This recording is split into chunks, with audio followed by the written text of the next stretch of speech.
জান্নাতের বাগান আর আল্লাহর ঘর কি দুনিয়ায় আছে? হ্যাঁ, জান্নাতের বাগান আর আল্লাহর ঘর কি দুনিয়ায় আছে? কেন, কি সমস্যা? তুমি সমস্যা না, আপনার জিজ্ঞেস করছি আমি। জান্নাতের বাগান এই তো, এই যে কোরআনের মাহফিল, এই যে মসজিদ, আমরা কোরআন পড়ি, নামাজ কালাম পড়ি, সব কিছু পড়ি। তা কি সমস্যা? জান্নাতের বের পরে আসবে। কেন কেন চাচা, কি সমস্যা? হ্যাঁ, জান্নাতের বাগান আর আল্লাহর ঘর দুনিয়ায়। কি সমস্যা? কি কি কি কি? হ্যাঁ হ্যাঁ, আচ্ছা ভাই বলেন তো, আমি কি অতিরিক্ত কোনো কথা বলছি? দরকার নেই, কি দরকার ওগুলো? আমি যদি ইতিহাসও বলতে না পারি, কোরআন থেকে কোনো কথা যদি বলতে না পারি, ও আমারে না নিয়ে এসে অন্য কাউকে নিয়ে আসলে ভালো হতো। কথা বলে না কেন ভাই? আমি তো এসেছি সঠিকটা বলবোই। আমি এই জন্যই বলছি, আমাকে নিজেকে সেভ করার জন্য। কথা বলেন, দুনিয়ার সে কিয়ামতের ময়দান বড় না ছোট? আমি তো ভয় করছি ওই আল্লাহকে। কিয়ামতে যদি ওই আল্লাহ আমাকে গুঁতো দিয়ে বলে, ওই সারা দেশে দাওয়াত নিয়ে ঘুরে বেড়ে টাকা পয়সা ইনকাম করেছিস, কি করেছিস? আমি ওই আল্লাহর দিকে তাকিয়ে তো হক কথাগুলি বলছি। কথা বলে না কেন? এখন যদি কেউ রাগ করেন, আমার করার কিছু নেই। এই মাহফিল এলোমেলো এইভাবে করলে ভালো লাগে, বলেন না? আল্লাহ তাআলা ওনাকে বুঝ দান করুক। ওনার পাগলামি মেন্টালিটি দোয়া করছে আল্লাহ যেন দূর করে। কি উনি কি দেখাতে, মানে গরম দেখাতে যাচ্ছে নাকি? এই মঞ্চে আসেন। কয় নাম্বার বাবার সন্তান আমি আপনাকে দেখছি, আসেন। ওকে বের করে দেন না কেন? কোরআনের মঞ্চে এগুলি আসার সাহস পায় কি করে? আমার ভাইরা, আমরা যে কথাই ছিলাম, ফিরে আসি। আমার আল্লাহ যখন কোনো কিছু করার সিদ্ধান্ত গ্রহণ করে, এতটুকুন বলে হয়ে যাও, সঙ্গে সঙ্গে তা হয়ে যায়। সময় লাগে। এই রক্তের ভেতরে, এই রক্তের তথা ব্লাডে 8 প্রকারের এই লোকগুলি উঠছে কেন? এই বসেন। কোন এই লোকগুলো এখানে আসে কেন? এই ভাই ভাই বসেন। মানুষের রক্তে 8 প্রকারের ক্যান্সার হয়। কয় প্রকার? কয় প্রকার? 8 প্রকার ক্যান্সার হয়। আগামী কালকেই যদি কারো ব্লাডে তথা রক্তে এই ভাইরাস নামক ক্যান্সার আল্লাহ দিয়ে দেয়, তামাম দুনিয়া বিক্রি করলে ও বাঁচতে পারবে না। কথা বলে না কেন? এই জন্য ভাই সব ছেড়ে দিয়ে আল্লাহর দিকে আসেন। আল্লাহ তাআলা সবাইকে ইসলামের দিকে, কোরআনের দিকে কবুল করুক। বলেন আমিন। ইন্নাল হামদালিল্লাহ নাহমাদুহু ওয়া নাস্তাঈনুহু ওয়া নাস্তাগফিরুহু ওয়া নাউযু বিল্লাহি মিন শুরুরি আনফুসিনা ওয়া মিন সাইয়্যাতি আমালিনা। من يهده الله فلا مضل له ومن يضلل فلا هادي له. نشهد أن لا إله إلا الله وحده لا شريك له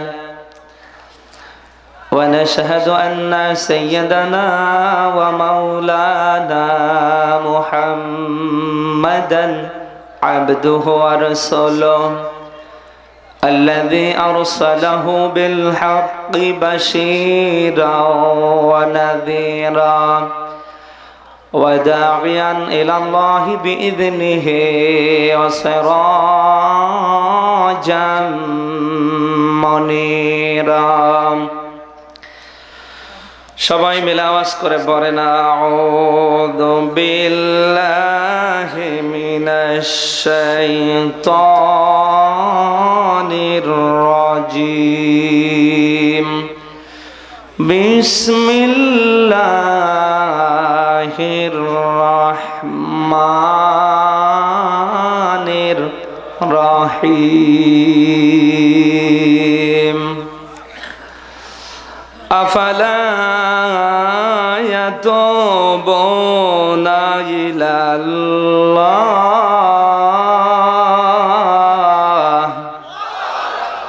ওয়া ইয়াস্তাগফিরুনাহু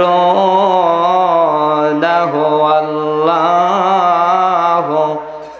গফুরুর রহিম.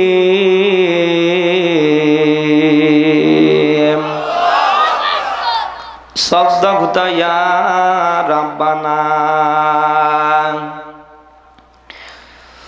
عن ابن مسعود رضي الله تعالى عنه أنه قال قال النبي صلى الله عليه وسلم لا تزل قدم يوم القيامة من عند ربه حتى يسأل عن خمس: عن عمره فيما أفناه، وعن شبابه فيما أبلاه، وماله من أين اكتسبه، أفيما أنفقه، وماذا عمل فيما علم.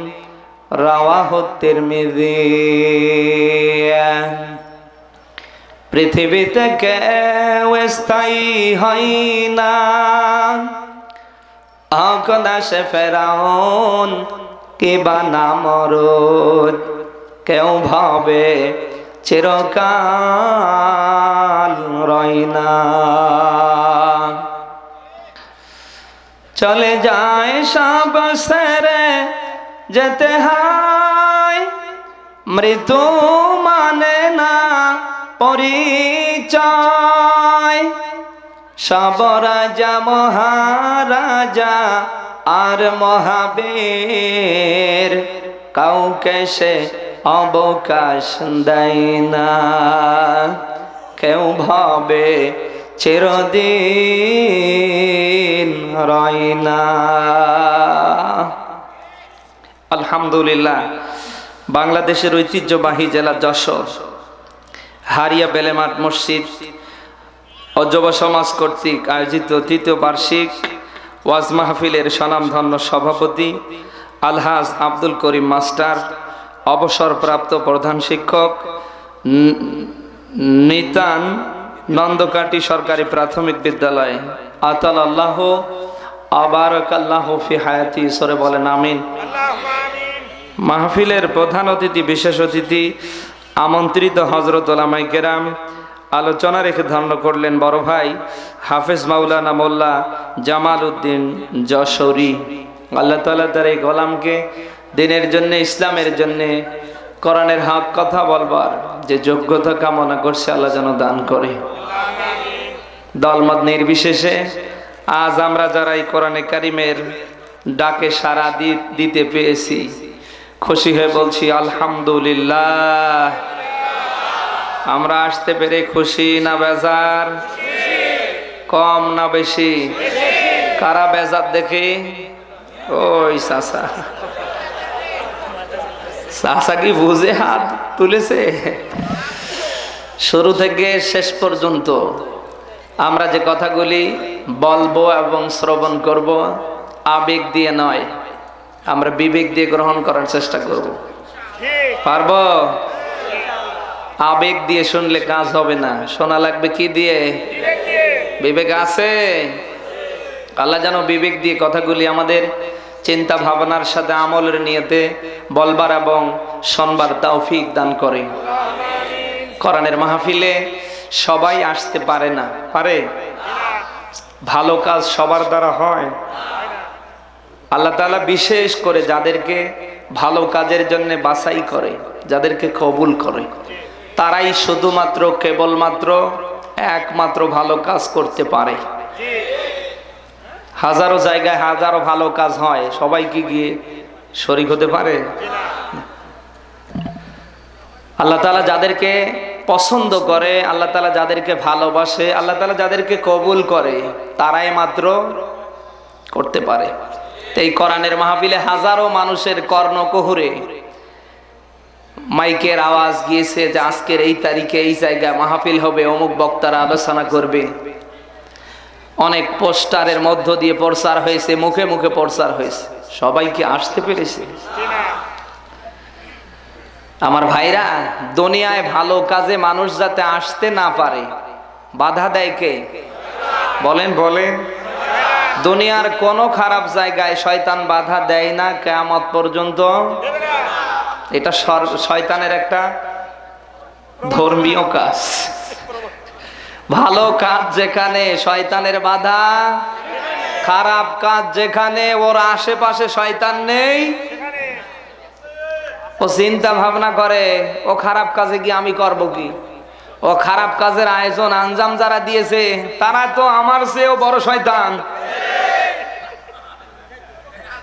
দুনিয়ার কোন জায়গায় শয়তান, বিশেষ করে খারাপ কাজ যেখানে হয়, শয়তান চায়ও না, ও নিয়ে শয়তানের কোনো মাথা ব্যথাও নেই। শয়তানের একটা মাথা ব্যথা কোন জায়গায় জানেন? ভালো কাজ যেখানে শয়তানের মাথা ব্যথা শুরু হয় সেখানে। এই জন্য ভালো কাজে লোক খুঁজে পাওয়া যায় না, আর খারাপ কাজে লোককে খবরও দেওয়া লাগে না। তাহলে এই খারাপ কাজের সাথে যারা জড়িত হয়ে মারা যাবে, কিয়ামতে তো আল্লাহ তাদেরকে বিনা হিসাবে জান্নাত দেবে নাকি? হ্যাঁ, শয়তান সব সময় আপনাকে আমাকে এই সমস্ত ভালো কাজ থেকে, আপনাকে আমাকে এই সমস্ত ভালো জায়গা থেকে সব সময় চেষ্টা করবে বিরত রাখার জন্য। কারণ সে যদি আমাকে আপনাকে মাইনাস করতে পারে এই সমস্ত ভালো স্থান থেকে, ভালো কাজ থেকে, তাহলে সে ধন্য। কারণ শয়তানের চ্যালেঞ্জ কার সাথে বলেন না কেন? কোরআনে কারিমের সূরা আরাফের 16 এবং 17 দুইটা আয়াতের ভেতরে আল্লাহ কথাগুলি দিয়েছেন। ক্বালা ফাবিমা আগওয়াইতানি লা আকুদান্না লাহুম সিরাতাকাল মুস্তাকিম। পরের আয়াতে আরো জটিল কথা আল্লাহ দিয়েছেন। আল্লাহ বলেন শয়তান আমার কাছে চেয়ে নিয়েছে সঠিক রাস্তা বলতে সঠিক জায়গা যেখানে ও বাধা দেবে সেখানে। ওর বাধা দেওয়ার সিস্টেমটা পরের আয়াতে আল্লাহ দিয়েছেন। সামনে থেকে দেবে, কাজ না হলে পিছন থেকে দেবে, তাও না হলে ডান থেকে দেবে, তাও না হলে বাম থেকে দেবে। তার মানে সামনে পিছনে ডানে বামে চতুর সাইড থেকে যদি সে তার আক্রমণ চালায় আপনি বাঁচতে পারবেন?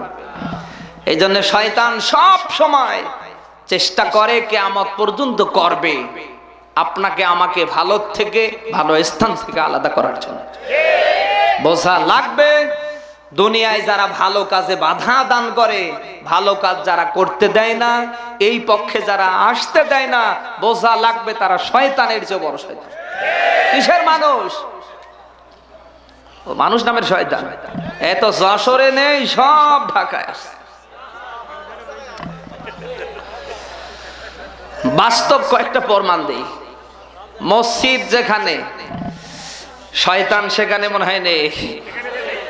আজান হওয়ার পরে খুব বেশি মানুষ যায় নামাজে না, কারণ শয়তান ভালো করে জানে ওই জায়গায় গিয়ে যদি আদমের সন্তানেরা সিজদা দেয়, রুকু করে, তাহলে তোর জীবনে কোনো গুনাহ থাকবে না, সব আল্লাহ মাফ করে দেবে।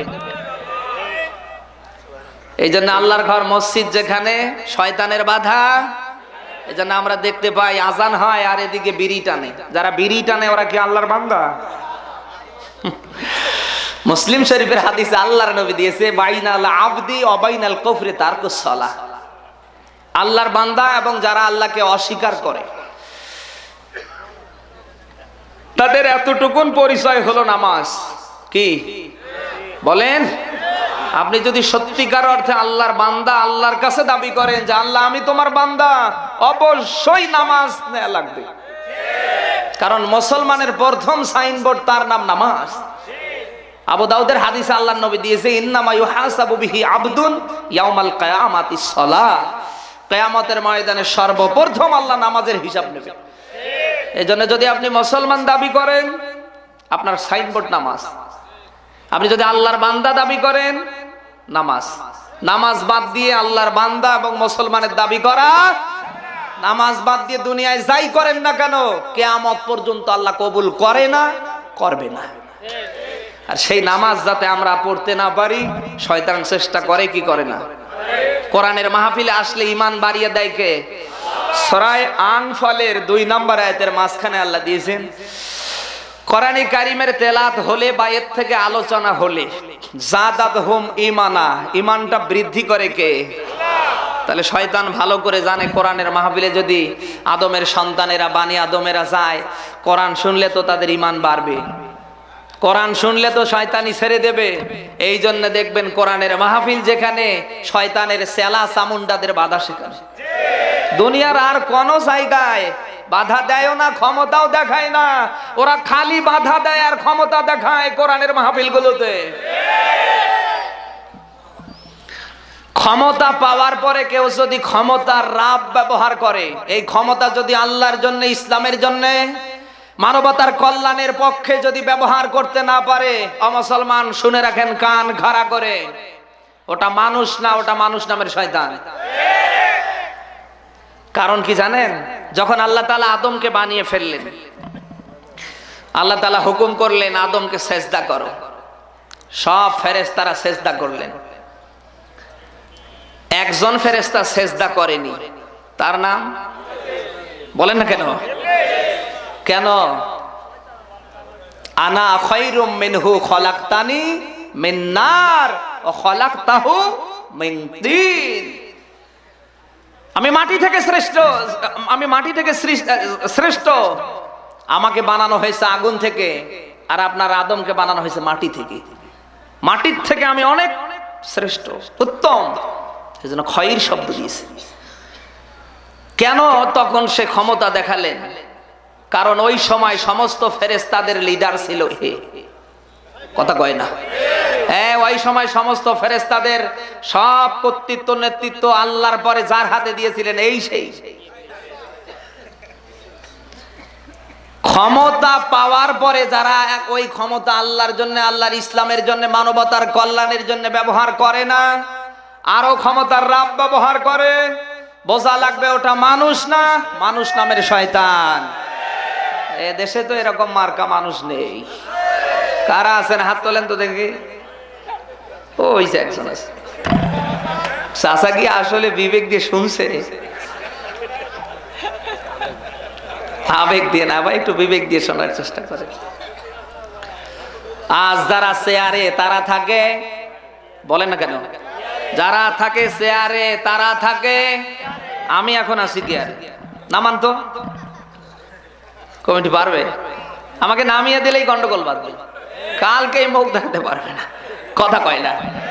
যারা থাকে চেয়ারে তারা থাকে, এই গেয়ার কি দেখা লাগবে ইসলামের বিরুদ্ধে, আল্লাহর বিরুদ্ধে? এই গেয়ার, এই ক্ষমতা সব দেখা লাগবে কার জন্যে?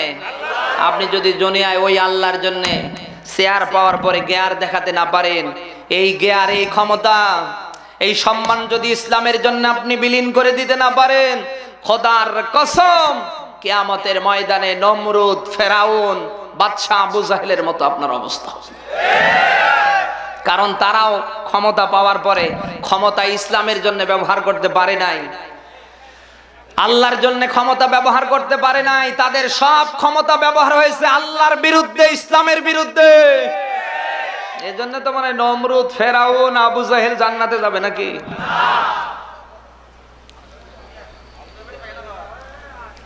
এই জন্য আপনার আমার সবার প্রত্যেকের প্রত্যেকটা কাজ হবে কার দিকে তাকিয়ে? কার খুশির জন্য?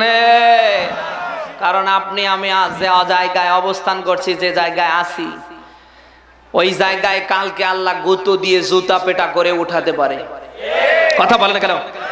আল্লাহ চেয়ারে বসাতেও পারে, আবার জুতো পেটা করে। তার বাস্তব প্রমাণ ডাবলু ঘোষ, তার বাস্তব প্রমাণ নমরুদ। ইতিহাস মিথ্যে হয় না। আপনি যদি ওই জুতো পেটা খেতে না চান, আপনি যদি ওই অংশাং সুচির মতো হতে না চান, এখনো আজরাইল আসতে অনেক দিন বাকি আছে। আল্লাহ আপনাকে ছাড় দিচ্ছে, এই সব ছেড়ে ভালো হ, ইসলামের পক্ষে, আমি আল্লাহর পক্ষে আয়। আপনি যদি বলেন যে না আমি গেলাম না, জাতি পারলাম না,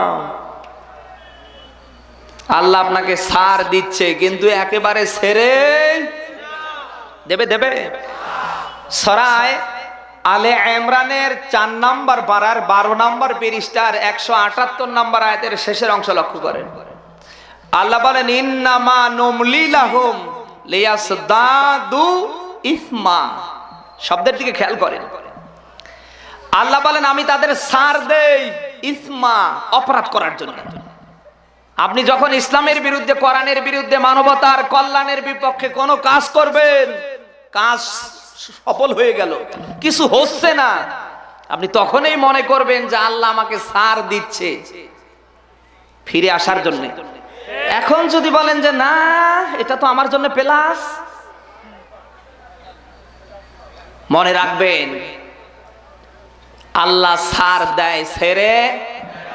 সূরা বাকারা আয়াতের ব্যাখ্যায় 15 নম্বর আয়াতের শেষে আল্লাহ দিয়েছেন ফি তুগয়ানিহিম ইয়ামাহুম। তামাম দুনিয়ায় সবাই, বিশেষ করে আমরা মানুষ যারা আমাদের অবাধ্যতায় ছেড়ে দিয়েছে কে? বলেন বলেন, কি করবেন করেন। আপনি যদি ইসলামের বিরুদ্ধে, কোরআনের বিরুদ্ধে, আলেমদের বিরুদ্ধে, আমার আল্লাহর বিরুদ্ধে অবস্থান নেন, আমার আল্লাহর রহমত তো আপনার উপরে আসবে না নাকি? আসবে। কারণ দুনিয়াটা স্বাধীন করে দিয়েছে কে? আপনাকে আল্লাহ স্বাধীনতা দিয়েই ছেড়ে দিয়েছে। কারণ দুনিয়ার কাউকে ভালো মন্দের জ্ঞান আল্লাহ দেয়নি, কিয়ামত পর্যন্ত দেবে না। যাদেরকে দিয়েছে তারা মানুষ। এখন আপনি আমি ভালো মন্দের জ্ঞান পেয়েছি, কোনটা ভালো কোনটা মন্দ, কোনটা ন্যায় কোনটা অন্যায়, কোনটা সত্য কোনটা মিথ্যা, এটা দুনিয়ার আর কাউকে আল্লাহ দেয়নি, আমাদেরকে দিয়েছে। এখন এই ভালো মন্দের জ্ঞান দিয়ে আল্লাহ স্বাধীন করে দুনিয়ায় দিয়েছে, কি করবি কর। আমি আল্লাহর বিরুদ্ধে, আমার ইসলামের বিরুদ্ধে, মানবতার কল্যাণের বিপক্ষে তুই যাই করিস না কেন, আমার আকাশ থেকে যেটা আসবে, যারা আমার পক্ষে ওরাও পাবে, তুই বিপক্ষে থাকলে তুইও পাবি। বিচার দুনিয়ায় না হলেও আখিরাতে হবে না? না আমার ভাইরা, সূরা বাকারার 2 নম্বর আয়াতে আপনি দেখে নেবেন, আমরা যখন বলি আর রহমানির রহিম,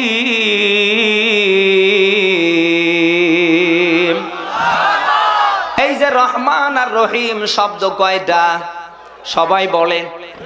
আমার আল্লাহ বলেন রহমানুদ দুনিয়া, আমি দুনিয়ার জন্য হলাম দাদা, আর আখিরাতের জন্য আল্লাহ হবেন দয়ালু তথা রহিম।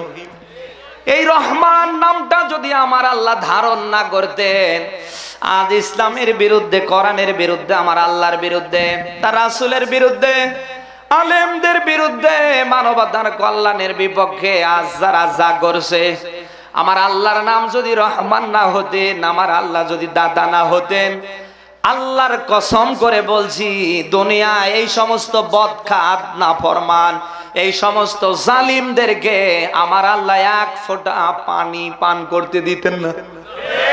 কথা বলে না কেন? কেন আল্লাহ দিচ্ছে? কারণ আল্লাহর নাম রহমান। আল্লাহর নাম কি? আল্লাহর নাম কি? এই জন্য যখন আকাশ থেকে বৃষ্টি আসে, ও বৃষ্টি মনে হয় বেছে বেছে যারা মসজিদে গিয়ে আল্লাহ আল্লাহ করে ওদের জমিতে চায়। আমরা দেখতে পাই কে কাফের, কে মুশরিক, কে মুনাফিক, কে ইসলামের পক্ষে, কে ইসলামের পক্ষে না, কে মানবতার কল্যাণের পক্ষে, কে পক্ষে না। যখন আসমান থেকে আমার আল্লাহর রহমতের বৃষ্টি আসে, সমভাবে সবার উপরে চলে যায়। কারণ আমার আল্লাহর অগণিত নামের ভেতরে আমার আল্লাহর একটা গুরুত্বপূর্ণ নাম হলো রহমান। ওই রহমান নামের খাতিরে এখন পর্যন্ত আমরা যা করছি আমরা ঠিকই আছি। কথা বলেন না কেন? এই যে করোনা 180 মাইল বেগে দেশে নয়, গোটা বিশ্বকে নিস্তব্ধ করে ফেলছে। সরকার বাহাদুর আইন করেছে মাস্ক পরা লাগবে, মাস্ক না পরলে ভ্রাম্যমাণ আদালত জরিমানা করবে। তারপরও আমরা অনেকে পড়তে চাই না, ওটা জরিমানা মনে করি। কথা বলেন না কেন ভাই? মাস্ক পরলে সুবিধা আছে না নেই? ফজিলত আছে না নেই? আপনি যখন বাড়ির থেকে বের হবেন, যখন মাস্ক পরবেন, এই যে রাস্তা দিয়ে যে ধুলোবালি 180 মাইল বেগে চলে, এই ধুলোবালিগুলো আপনি যখন নিঃশ্বাস নেন, আপনার নাকের ছিদ্র দিয়ে একেবারে জায়গা মতো চলে যায়। বিশেষ করে যাদের খুসখুস কাশ আছে, সর্দি আছে, অ্যালার্জি আছে, এদের জন্য মারাত্মক ক্ষতিকর। শুধু করোনা না, এই সেই করোনাকালীন মহামারীতে আল্লাহ কত মানুষের মৃত্যু দিয়েছে, যাদের সাথে দেখা করতে, কথা বলতে গেলে কম করে 100টা দরজা পার হয়ে যেতে হয়। কথা কয় না? ফ্রিজের ভিতর ছিল ভাই। আর আমরা হাট বাজার, কাজ কাম কোনোটাই বাদ নেই। তারপরও এ পর্যন্ত আল্লাহ আমাদের ঠিক রেখেছে। কার দয়ায়? আরো আওয়াজ করে বলেন। আমি জানতে চাই, ওই আল্লাহর বিরুদ্ধে যাবেন না ওই আল্লাহর পক্ষে? ওই আল্লাহর ইসলামের পক্ষে থাকবেন না ইসলামকে উৎখাত করার পেছনে? ৯৬% মুসলমানের দেশে আমরা যদি ওই আল্লাহর দিকে তাকিয়ে আমরা যদি ওই আল্লাহর বরত্বটা বারবার সামনে নিতাম আর স্মরণ করতাম, আল্লাহ এই করোনাকালীন মুহূর্তে কত মানুষকে তুমি মৃত্যু দিয়েছো, আমারে যদি তাদের মধ্যে একজন দিতে, এতদিন আমার কবরে ঘাস চালিয়েছে। আমার আল্লাহর বিশেষ অফারগুলির দিকে তাকিয়ে আমি যদি একটা বার চিন্তা করি, অন্তত ইসলামের বিরুদ্ধে, আল্লাহর বিরুদ্ধে, মানবতার বিপক্ষে, আলেমদের বিরুদ্ধে কোন বাণী আমার আপনার দ্বারা বের হবে। সুস্থ রাখার মালিক কে? তামাম দুনিয়া কারো থাকতে পারে, এ যদি অসুস্থ হয়, হ্যাঁ এর মূল্য আছে? আপনি আমি সুস্থ থাকবো যতদিন, তামাম দুনিয়া আমার আপনার অতদিন। অসুস্থ হয়ে গেলে সব শেষ। ঘরের বউয়ের কাছে বোঝা, এটা মরে কোন দিন? কিসের নেতা খেতা, কিসের ছেলে মেয়ে, কিসের বন্ধু বান্ধব, সবার কাছে আপনি বিষ। হয়তো মাঝে মাঝে কয়েকদিন দেখতে যাবে, যাওয়ার পরে মরে না কেন? কথা বলেন কেন ভাই? এত নেয়ামত আল্লাহ দিয়েছে, পায়ের আঙ্গুল থেকে এখানে মাথার চুল পর্যন্ত।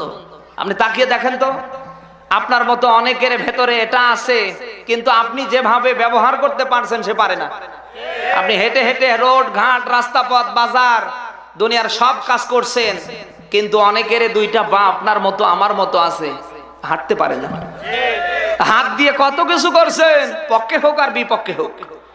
অনেক মানুষের হাত আছে কিন্তু হাত দিয়ে কিচ্ছু করতে পারে না। ভাত চারটা খাবে তাও বুদ্ধি নেই। চোখ আছে দেখতে পারে না, কান আছে শুনতে পারে না। ও হয়ে গেছে দুনিয়ার অসহায়। কথা বলেন। আপনাকে আমাকে সুস্থ রাখার জন্য, ভালো রাখার জন্য প্রতিদিন 16 কেজির বেশি অক্সিজেন দিচ্ছে কে? জানতো কালকে থেকে কিনে আপনি নেন।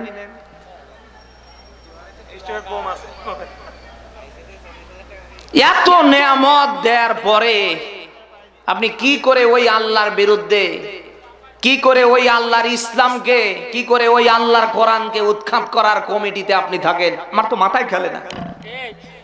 মুসলমানের সন্তান কোনদিন ইসলামের বিরুদ্ধে, কোরআনের বিরুদ্ধে, আলেমদের বিরুদ্ধে অবস্থান নিতে পারে না, কিয়ামত পর্যন্ত পারবে না। যারা ইসলামের বিরুদ্ধে, আল্লাহর বিরুদ্ধে, আলেমদের বিরুদ্ধে অবস্থান নেয়, ওদের রক্ত কালকে হাসপাতালে টেস্ট করবেন, ওদের জন্ম অন্তত মুসলমানের রক্তে হয় নাই। হুজুর লাগে না কোন জায়গায়, ইসলাম লাগে না কোন জায়গায়, আমার দেখান তো। এই জন্মের সময় ইসলাম লাগে না? আমাদের মতো হুজুর লাগে না নাকি? বিয়ের সময়, মরার সময়, কিয়ামত হওয়ার 1 সেকেন্ড আগ পর্যন্ত সূর্য যতদিন উঠবে আর ডুববে, প্রত্যেক জায়গায় ইসলাম লাগবে।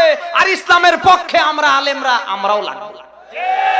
এখন আমাদের দেখলে যাদের গা জ্বালা পোড়া করে, একটু জোরে গেলে কতপা দাওয়াত পেয়েছি, একটু আস্তে গেলে হুজুর কতপা খাওয়া খেয়েছি, এই মন্তব্য যারা করে, রক্ত পরীক্ষা করেন, অন্তত মুসলমানের কোন রক্ত আর ভেতরে নেই।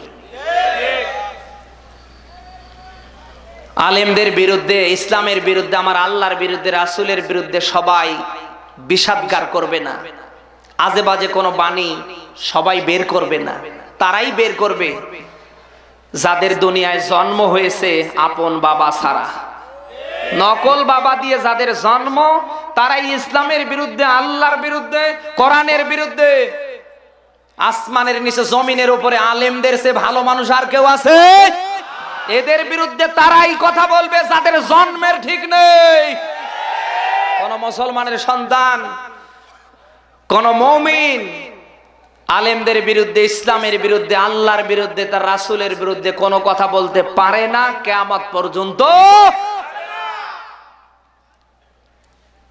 আমার ভাইরা ফিরে আসেন, আল্লাহ তাআলার দিকে ফিরে আসেন, আল্লাহর ইসলামের দিকে ফিরে আসেন। আলেমদের ডাকে আপনি যদি দুনিয়ায় আল্লাহর ইসলাম দিয়ে আপনার জীবনটা সাজাতে না পারেন, আলেমদের কথা মতো আপনি খারাপই ছাড়তে না পারেন, মারা যাওয়ার পরে তামাম দুনিয়ার মানুষ, তামাম দুনিয়ার হুজুররা দোয়া করতে পারে, আপনার খেতে পারে, খাওয়া দাওয়া দোয়া করায় শেষ হবে, কোনো কাজ হবে না। সারাদিন এনার বাড়িতে কাজ করার পরে কেউ যদি ওনার বাড়িতে গিয়ে বলে এই টাকা দে, টাকা দেবে, আরো রাগ করবে, ওই তোর মাথা ঠিক নেই, মাল বেশি খেয়েছিস নাকি।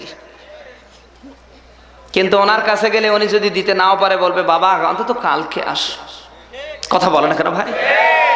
যার কাজ করবেন সে বেতন দেবে। আমার আল্লাহ দুনিয়ায় আপনাকে পাঠিয়েছে তার ইসলাম মানার জন্য, তার বিধান মানার জন্য। আপনি যদি ওই আল্লাহর ইসলাম না মানেন, আমার আল্লাহর বিধান না মানেন, আমার আল্লাহর দাসত্ব, আল্লাহর গোলামি না করেন, আমার আল্লাহ বেতন দেবে না এমনটা না। ওই বেতন দিলে ওই বেতন নিয়ে যাওয়া লাগবে জাহান্নামে। কথা কয় না? এই জাহান্নামে কারা যেতে চান দেখি? একজনও নেই। আমার ভাইরা, এই জন্য আপনার চিন্তা ভাবনাটাকে, আপনার চিন্তা চেতনার শক্তিকে জাগ্রত করা লাগবে। এ কি আজরাইল যেদিন এসে ধাক্কা মেরে ফালিয়ে দিবে ওই দিন না তার আগে? হ্যাঁ, আজ আমার মতো আলেমের কথা, মসজিদের ইমামের কথা আপনার ভালো লাগে না, আমি জানি লাগবেও না, কিন্তু একদিন তো ভালো লাগবে, সেদিন লেগেও কোনো কাজ। আজ আঁকা পাকা পথে থাকতে ভালো লাগছে, আলেমদের কথা শুনলে গায়ে আগুন ধরে। হ্যাঁ হুজুর আমারে বলছে, আমার দলকে বলছে, নেতাকে বলছে, ওই শয়তান তোকে আমি চিনি, তুই যা করছিস দিনী ভাই হিসাবে, তুই আমার মুসলমান ভাই হিসাবে কোরআন হাদিসের চশমা লাগিয়ে দেখতে পাচ্ছি, তোকে আল্লাহ জাহান্নামে দেবে কি করে? তুই গিয়ে বসে আছিস। কথা কয় না? ওই দরদ নিয়ে, ভালোবাসা নিয়ে আমি বলছি ফিরে আসো, আর তুমি রাগ করো,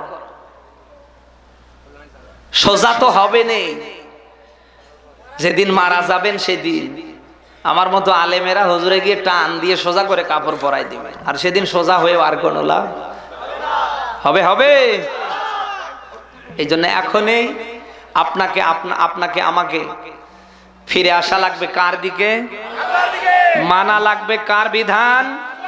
আমরা পারবো তো? এখন যদি বলেন যে না আমি পারলাম না, তাহলে আপনি আপনারটা নিয়ে থাকেন। ফাইনাল খেলা হাসরের ময়দানে দেখা হবে ইনশাআল্লাহ। আমাদের কষ্ট হচ্ছে না তো?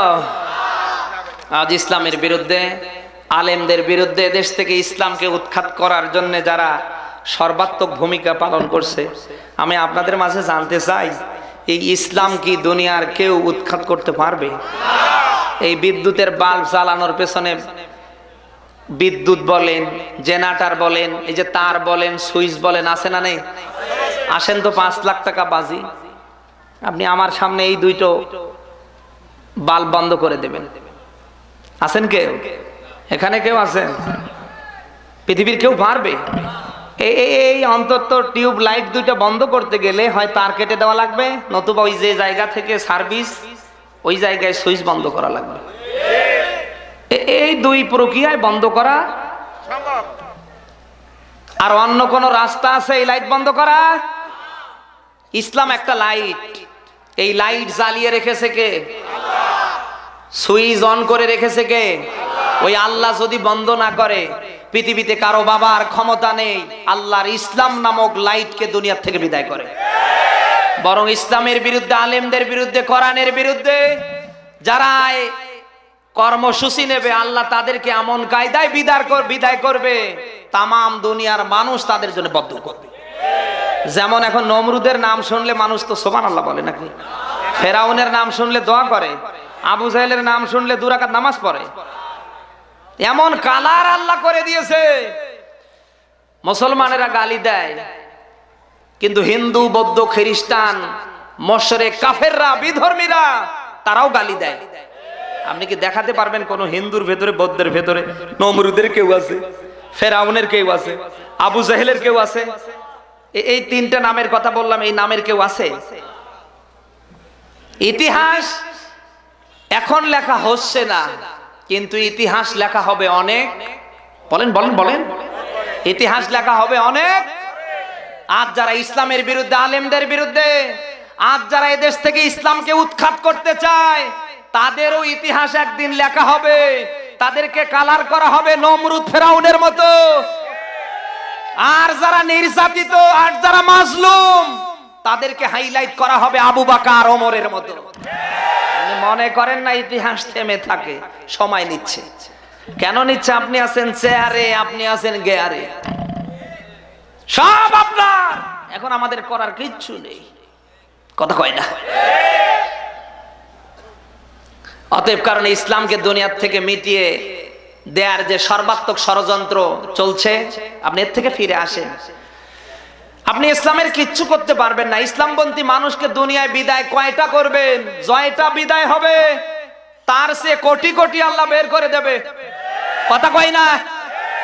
আগামীকাল গাছের তাজা ডাল একটা কাটবেন, 12 দিন পরে যাবেন, 7 দিন পরে যাবেন, ডাল কাটলেন তাজা একটা, গিয়ে দেখেন ও মোর আল্লাহ, এ তো 8-10টা বের হয়েছে।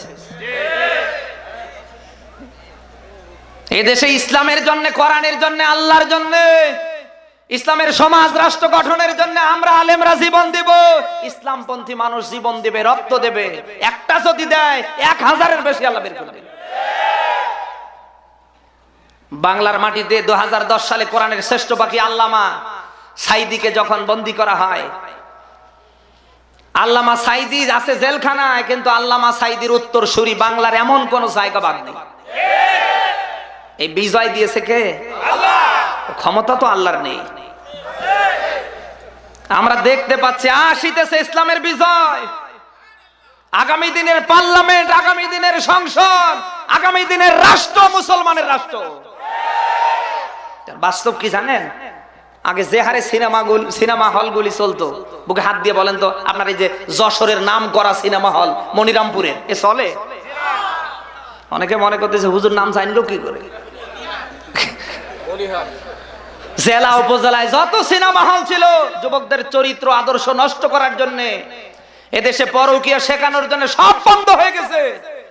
আগে গ্রামে গ্রামে পাড়ায় পাড়ায় বিভিন্ন নাচ হতো, গান হতো, অশ্লীলতা বেহাপনার জন্য সাংস্কৃতিক অনুষ্ঠান হতো। এখন সবাই ওগুলি লাথি মেরে জয়টা গ্রাম তয়টা কোরআনের মাহফিল দিয়েছে। এরপরও আপনি কি ইসলামের বিরুদ্ধে লাগবেন? এরপরও কি আপনি আলেমদের বিপক্ষে কথা বলবেন? আপনি কিচ্ছু করতে পারবেন না।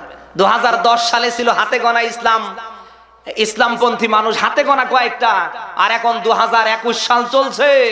এখন আর অভাব নেই।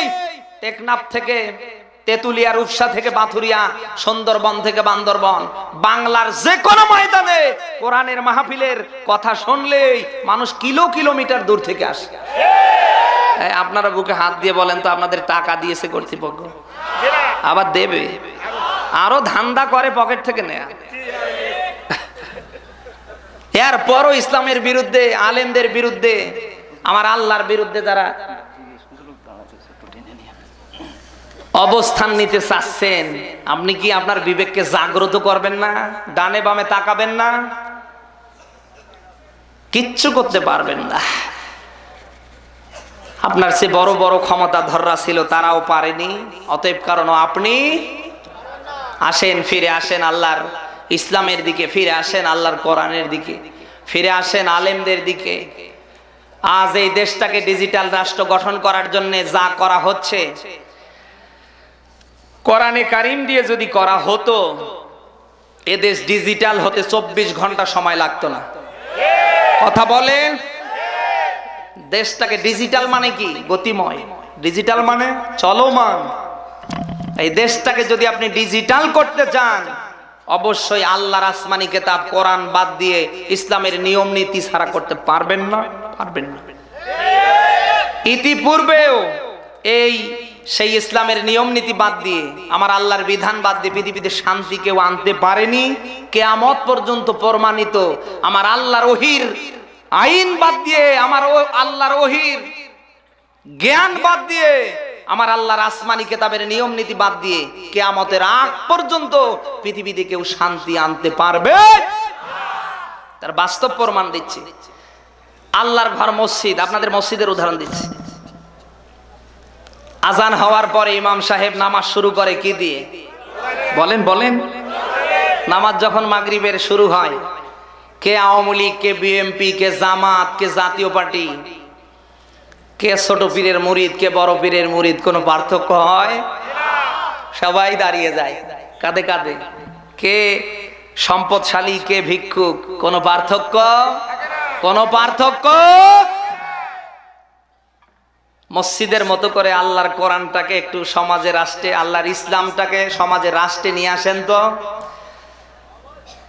মসজিদের মতো করে শান্তি দেবে কে? আরো জোরে বলেন। আজ গোটা দুনিয়ায় দাউ দাউ করে যে অশান্তির আগুন জ্বলছে, এটা একমাত্র বন্ধ করবা পারবে কে? করা লাগবে এই দিয়ে না? সেই কোরআনের পক্ষে আজ আমরা নেই। ৯৬% মুসলমানের দেশে জননেত্রী শেখ হাসিনা আগামীকাল যদি পার্লামেন্টে বক্তব্য পেশ করে, আমি নিজেও একজন মুসলিম মেয়ে নারী, আমি একজন মুসলমানের মেয়ে, আমার স্বামী একজন মুসলমান, আমার সাইনবোর্ড আমি মুসলিম, 10 বছরের অধিক যে অপরাধীগুলি জেলখানায় আছে আমার রাষ্ট্রের সম্পদ আত্মসাৎ করার মামলা নিয়ে আমি ঘোষণা করে দিলাম তাদেরকে বের করো। মসজিদের শহর বাইতুল মোকাররম মসজিদ, জাতীয় মসজিদের পাশে ওদের ডান হাত কেটে দাও। মিডিয়ায় যদি সারা দেশে দেখানো হয়, বিশ্বে পর্যন্ত চলে যাবে। ও বাংলার মানুষ, পৃথিবীতে কোন ছোট অপরাধী থাকবে? দুনিয়ায় অপরাধ দূর করতে চাইলে শুধুমাত্র কেবলমাত্র আল্লাহর ইসলাম এবং কোরআন দিয়ে করা লাগবে।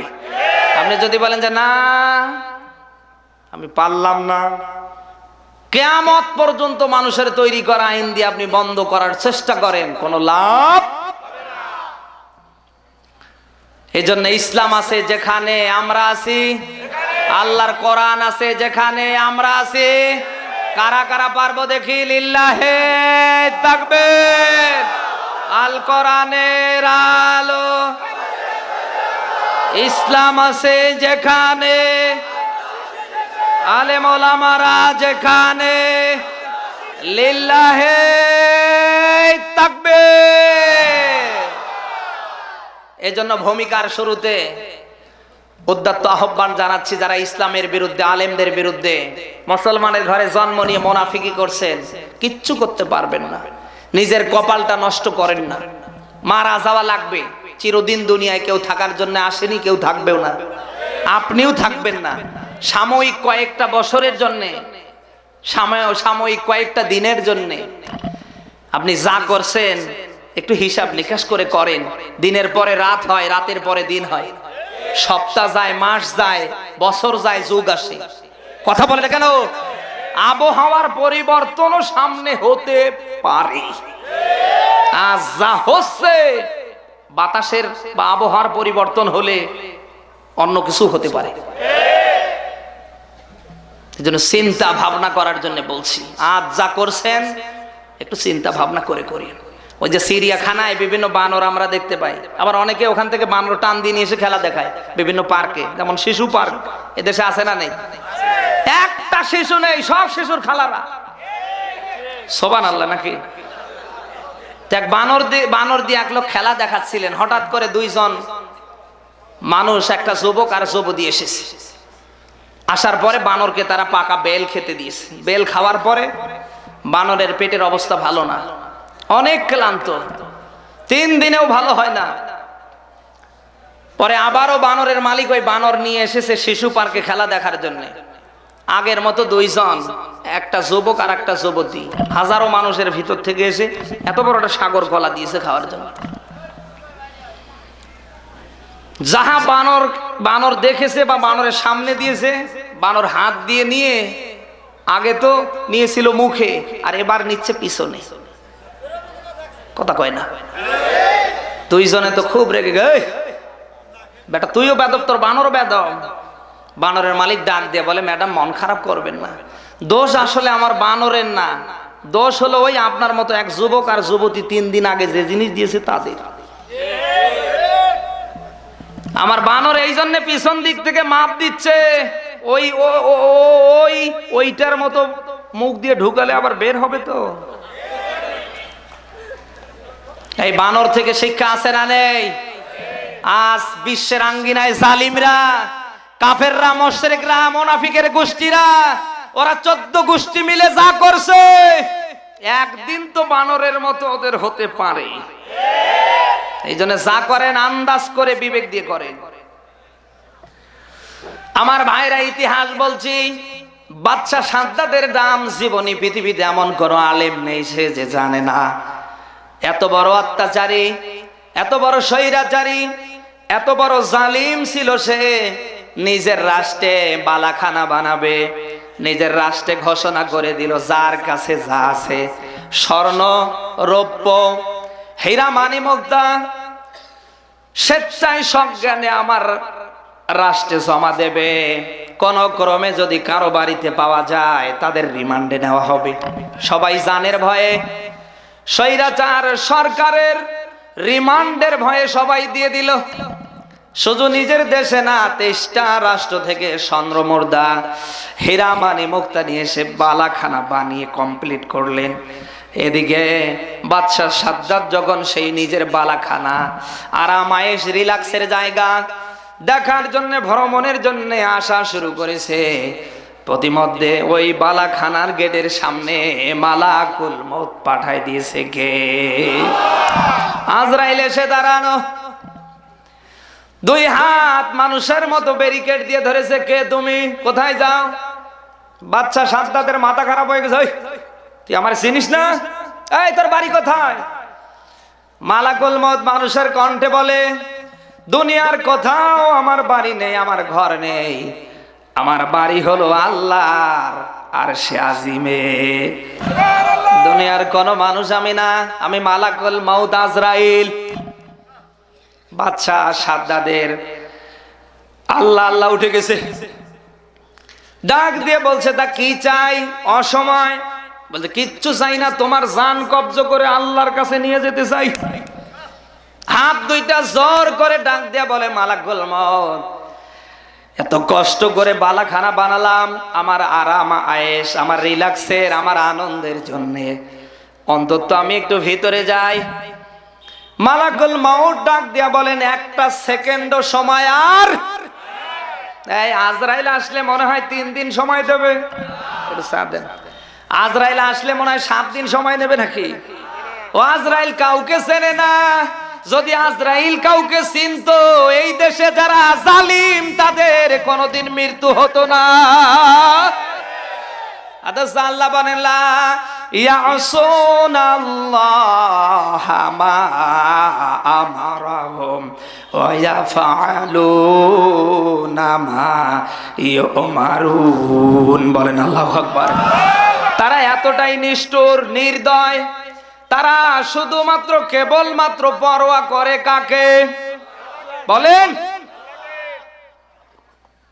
এখানে যদি আজরাইল আসে আর আমরা সবাই মিলে যদি আজরাইলকে ফেরত দেওয়ার চেষ্টা করি, সে তো মনে হয় আমাদের রিকোয়েস্ট শুনবে। হ্যাঁ, হযরত আজরাইল মালাকুল মউত ডাক দিয়ে বলেন, একটা সেকেন্ডও সময় তোমার আর নেই। হযরত আজরাইল আমার আল্লাহর হুকুমে, আল্লাহর নাম নিয়ে বাদশা সাদ্দাত জালিম সরকারের দিকে হাত নিতে দেরি, আরো জমিনে পড়ে মরতে দেরি না। আমার ঘটনা বলার উদ্দেশ্য না, এর থেকে শিক্ষা আছে না নেই? আর যারা ওই বাদশা সাদ্দাতের মতো জালিম সেজে অবৈধভাবে মানুষের হক নষ্ট করে রাতারাতি যারা ক্ষমতায় গিয়ে 71-এর টার্গেট নিয়ে বিশ্বের আঙ্গিনায় আছে, ওরা দুনিয়ায় যাই করুক তাদের রিল্যাক্সের জন্য, আরাম আয়েশের জন্য, আমার আল্লাহ তখনও ছিল, এখনো আছে। বাদশা সাদ্দাতের অবস্থা যেমন আল্লাহ করে দিয়েছে, দুনিয়ায় যারা ওই সাদ্দাতের মতো জালিম স্বৈরাচারী তাদের অবস্থাও আল্লাহ করবে। এই ক্ষমতা তো আল্লাহ জমা দিয়েছে নাকি? ইন্নামা আমরুহু ইযা আরাদা শাইআ আয়াকুল লাহু কুন ফায়াকুন। সূরা ইয়াসিনের 83 কি 83 নম্বর আয়াতে আল্লাহ বলেন, যখন আমি কোন সিদ্ধান্ত গ্রহণ করি এতটুকুন বলি হয়ে যাও, সঙ্গে সঙ্গে তা হয়ে যায়। জান্নাতের বাগান আর আল্লাহর ঘর কি দুনিয়ায় আছে? হ্যাঁ, জান্নাতের বাগান আর আল্লাহর ঘর কি দুনিয়ায় আছে? কেন, কি সমস্যা? কোনো সমস্যা না, আপনাকে জিজ্ঞেস করছি আমি। জান্নাতের বাগান পরে জিজ্ঞেস করার পরে, এই তো এই যে কোরআনের মাহফিল, এই যে মসজিদ, আমরা কোরআন পড়ি, নামাজ কালাম পড়ি, সব কিছু পড়ি, তা কি সমস্যা? জান্নাতের এর পরে আসবে। কেন কেন চাচা, কি সমস্যা? হ্যাঁ, জান্নাতের বাগান কি সমস্যা? কি কি কি কি? হ্যাঁ হ্যাঁ, আচ্ছা ভাই বলেন তো, আমি কি অতিরিক্ত কোনো কথা বলছি? দরকার নেই। কি দরকার ওগুলো? আমি যদি ইতিহাসও বলতে না পারি, কোরআন থেকে কোনো কথা যদি বলতে না পারি, ও আমারে না নিয়ে এসে অন্য কাউকে নিয়ে আসলে ভালো হতো। কথা বলেন কেন ভাই? আমি তো এসেছি সঠিকটা বলবোই। আমি এই জন্যই বলছি, আমাকে নিজেকে সেভ করার জন্য। কথা বলেন, দুনিয়ার সে কিয়ামতের ময়দান বড় না ছোট? আমি তো ভয় করছি ওই আল্লাহকে। কিয়ামতে যদি ওই আল্লাহ আমাকে গুঁতো দিয়ে বলে, ওই সারা দেশে দাওয়াত নিয়ে ঘুরে বেড়ে টাকা পয়সা ইনকাম করেছিস, কি করেছিস? আমি ওই আল্লাহর দিকে তাকিয়ে তো হক কথাগুলি বলছি। কথা বলে না কেন? এখন যদি কেউ রাগ করেন, আমার করার কিছু নেই।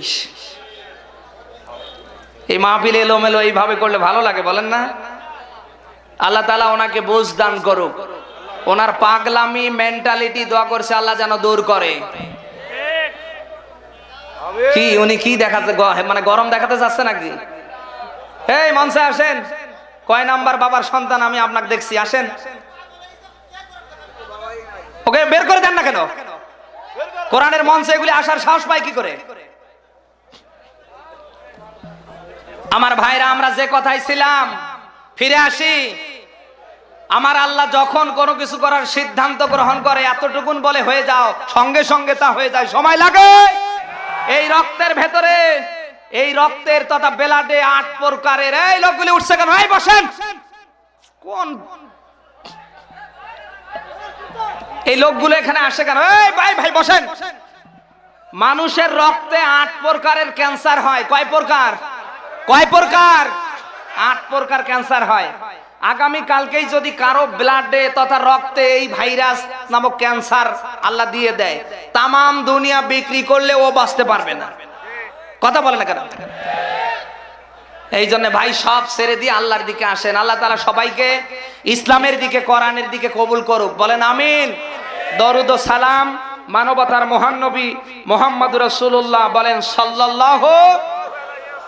যে নবীকে আল্লাহ দুনিয়ায় পাঠিয়ে দিয়েছিলেন ইসলাম প্রচারের জন্য, যে ইসলাম প্রচার করতে গিয়ে আল্লাহর নবী মুহাম্মদুর রাসূলুল্লাহ বলেন সাল্লাল্লাহু, বাতিলের টার্গেটে, কাফের মুশরিক মুনাফিকদের টার্গেটে মৃত্যুর মুখোমুখি আল্লাহর নবী হয়েছিলেন 83 বারের বেশি বার। কতবার? কতবার? নবীর কোনো অপরাধ ছিল না, শুধুমাত্র কেবলমাত্র আল্লাহর ইসলাম প্রতিষ্ঠা, আল্লাহর ইসলামের বাণী প্রচার করা নবীর কাজ ছিল। আর এই কাজ করতে গিয়ে আল্লাহর নবী কতবার মৃত্যুর মুখে পড়েছিল? বলেন বলেন বলেন। ওই 83 বারে হেফাজত করেছে কে? সূরা আনফালের 64 নম্বর আয়াত দেখে নেবেন। আল্লাহ বলেন ইয়া আইয়ুহান নাবিয়্যু হাসবুকাল্লাহ, হে নবী আমি আপনার জন্য যথেষ্ট। তামাম দুনিয়ার মানুষ মিলে আপনাকে হত্যা করতে চাবে কিন্তু পারবে না। তামাম দুনিয়ার মানুষ একদিকে আর আমি আল্লাহ নিজেই আপনার দিকে। এই আমাদের দিকে যদি আল্লাহ থাকে, তামাম দুনিয়ার মানুষ কোনো করতে পারবে? বলেন না কেন? এরপরে আল্লাহ দিলেন অমানিত্তাবাকা মিনাল মুমিনিন, হে নবী আপনাকে যারা অনুসরণ করবে আমি আল্লাহ বলছি ওদের জন্যও যথেষ্ট। সুবহানাল্লাহ। সেই বিশ্ব নবী মুহাম্মদুর রাসূলুল্লাহকে সর্বশেষ জেলখানায় যখন পাঠানো হলো, শিয়াবে আবি তালিবে 3 বছরের অধিক আল্লাহর নবী ছিলেন। কথা বলেন কেন? শুধুমাত্র কেবলমাত্র একটা কারণ বাস্তবায়নের জন্য, ওই কারণটা হলো আমার আল্লাহর ইসলাম প্রতিষ্ঠা। কথা বলেন। আমি কি শেষ করে দেব নাকি ভাই? ওই ছেলেটা উঠছে কেন? ওরে গুঁতো দিয়ে ধরেন তো, ধরেন। শেষ করে দেব? সেই ইসলামকে প্রসার করার জন্য আপনি যদি রাসূলুল্লাহর উম্মত দাবি করেন, এই দেখেন আবার একটা, ও আচ্ছা আচ্ছা, যাক প্রসাব করতে যাক। সেই দিন, সেই ইসলামকে জিন্দা করতে গেলে আপনি যদি রাসূলের উম্মত দাবি করেন, আপনার অবস্থাও বিশ্ব নবীর মতো হতে পারে। তার বাস্তব প্রমাণ আল্লামা সাইদি। কথা বলেন। আল্লামা সাঈদীর কোনো অপরাধ নেই। যত অপরাধ ধরিয়ে দেওয়া হয়েছে সব বানানা, কুকুর পর্যন্ত লজ্জা পেয়েছে।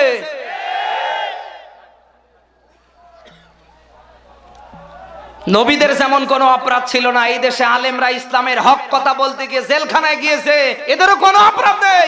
একটাই অপরাধ, এদেশে ইসলাম প্রতিষ্ঠিত হলে বাতিলরা এই দেশ থেকে পালানোর দিশা পাবে না।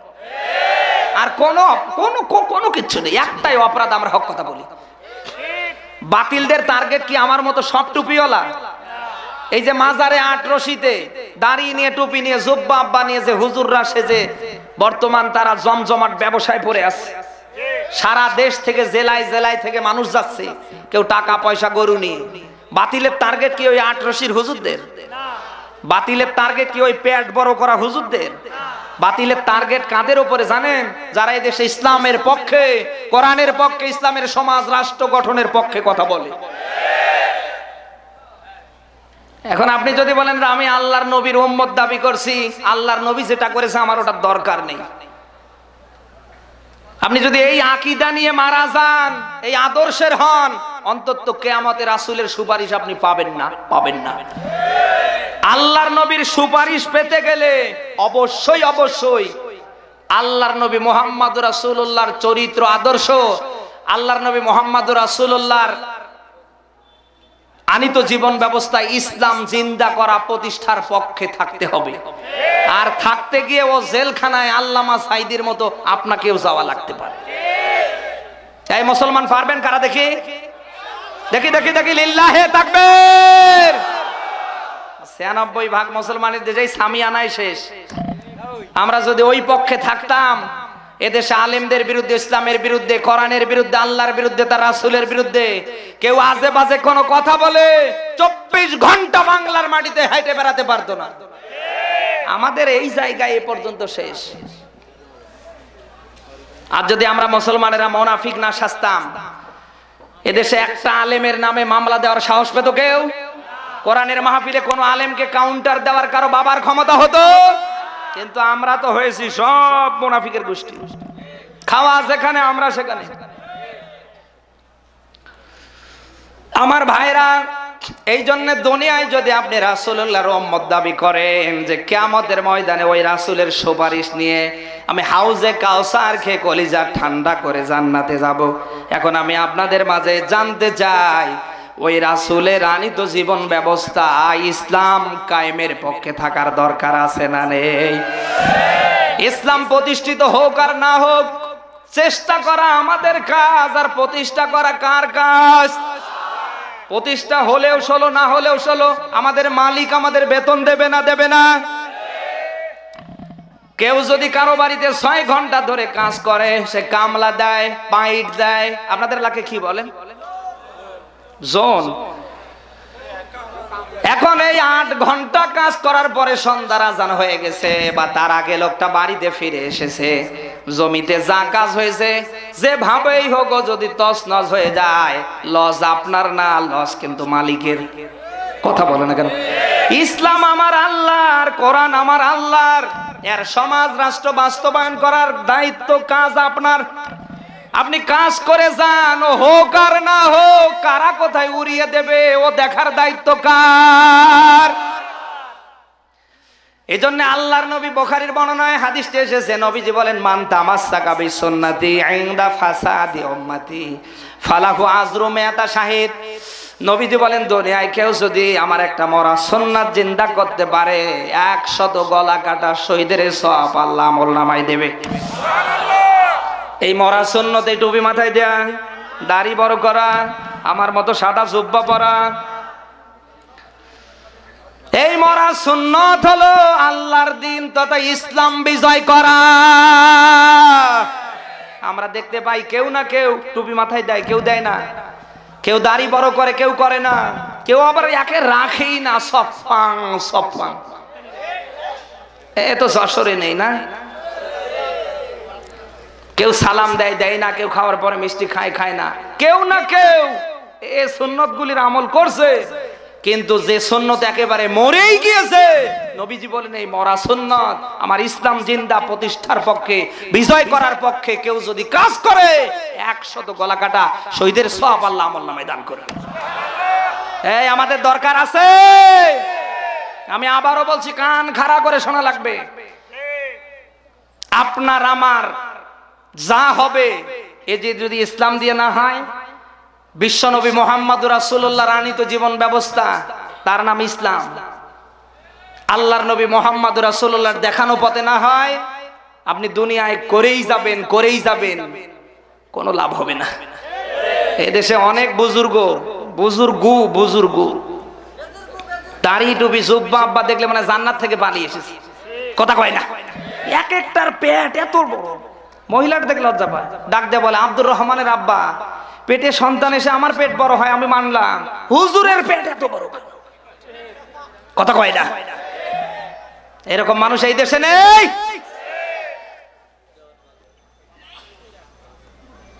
আপনি দেখবেন হাজারো মানুষ এই দেশে এই রকমের এই কোয়ালিটি আছে, হাজারো মানুষ আছে না নেই?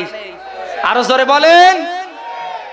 দুনিয়ায় যা করছে পূর্বের দিকে তাকান, আল্লাহর নবীর জীবনেও ছিল না, সাহাবায়ে কেরামের জীবনেও ছিল না, এমনকি তাবিঈন খোলাফায়ে রাশেদার জীবনেও ছিল না, কথা বলে না কেন? তাহলে আল্লাহর নবী সাহাবায়ে কেরাম যেটা করে নাই, কেউ যদি দুনিয়া ইবাদত মনে করে সওয়াবের আশায় করে, এ কি সওয়াব হবে? তামাম দুনিয়ার সব ইমানদাররা দুনিয়ায় যদি রাসূলের একজন সাহাবী একজন তাবিঈন একটা লোমের যোগ্যতা অর্জন করতে চায়, এ কি সম্ভব? বলেন না কেন? তারা ইসলামের জন্য যে কষ্ট মুজাহাদা শ্রম দিয়েছে, তামাম দুনিয়ার ইমানদাররা মিলেও রাসূলের সাহাবী তাবিঈদের আমরা একটা লোমকূপের পশমের যোগ্যতা আমরা অর্জন করতে পারবো না।